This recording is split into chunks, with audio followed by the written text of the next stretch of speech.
واش فعلا المغرب قدر يقلب موازين الأسواق الأوروبية بقرار واحد فقط؟ كيفاش الطماطم وصلت حتى ل 8 أورو في بعض الدول؟ وشكون الخاسر الحقيقي من هذه المعادلة؟ واش المغرب أو لا أوروبا؟ هذه الأسئلة ما بقاتش مجرد نقاش، بل ولات واقع فرض نفسه بقوة في 2026. ما تنساش واحد اللايك للفيديو باش نوصلوا الرسالة للحاقدين على بلادنا، باش يعرفوا باللي المغرب رقم مهم وصعيب تجاوزه في الأسواق الأوروبية. المغرب خد قرار وصف بالتاريخي وخلى ارتباك كبير داخل الأسواق الأوروبية. هذه القصة بدات من شهور فاتت، منين ولات حملات استهداف المنتجات المغربية خصوصا في إسبانيا وفرنسا. شفنا شاحنات كتتعرض للتخريب والسلع كترمى في الطرقات، وحملات تشويه ممنهجة كتشكك في الجودة ديال المنتوج المغربي. ورغم هذا الشيء كامل ما شفناش رد فعل كاف من السلطات المغربية، لا تحرك سياسي قوي ولا ضغط إعلامي كاف. وهذا الصمت خلى الاحتقان يكبر داخل المغرب، خصوصا مع هذه المفارقة الخطيرة اللي هي أن المغرب كيصدر كميات كبيرة من الطماطم، ولكن المواطن المغربي كيشريها بثمن غالي وصل حتى ل 15 درهم للكيلو. وهنا بان المشكل الحقيقي، المصدر هو المغرب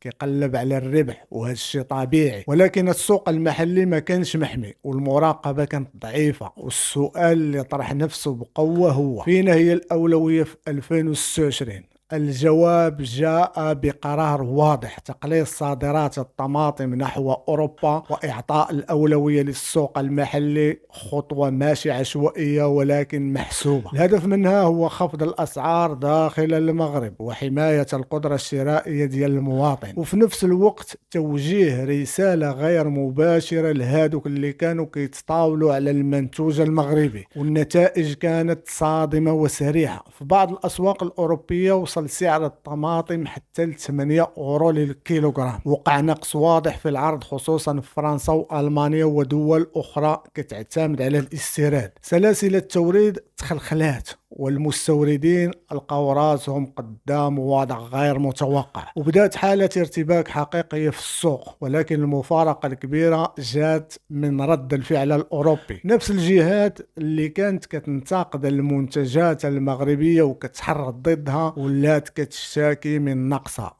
وبدلوا الخطاب ديالهم وبداو كيهضروا على السيادة الغذائية وتقليل الاعتماد على الخارج. ولكن الواقع بين أن السوق الأوروبية كانت محتاجة المغرب أكثر مما كتعترف. هذا القرار المغربي كشف واحد الحقيقة واضحة، أن المغرب لاعب أساسي في هذه المعادلة. ومن زاوية أخرى القرار كان ناجح حيث خفف الضغط على السوق المحلي، أعطى قيمة للمواطن المغربي، وبين أن التوازن ممكن يتفرض. ولكن التحدي اللي كيبقى هو كيفاش نحافظوا على هذا التوازن بين التصدير وحماية الداخل، لأن الاقتصاد محتاج لهم بزوج. وفي النهاية هذه الخطوة ما كانتش غير اقتصادية، بل رسالة سياسية واقتصادية قوية مفادها أن المغرب قادر يدافع على مصالحه، وأن الأولوية خاصها تكون للمواطن. واليوم أوروبا بدات كتفهم أن التعامل مع المغرب ماشي حاجة بسيطة، وأن أي ضغط أو استهداف ممكن يجيب رد فعل عنده تأثير مباشر على أسواقها. تهلاو فراسكم، والسلام عليكم ورحمة الله تعالى وبركاته.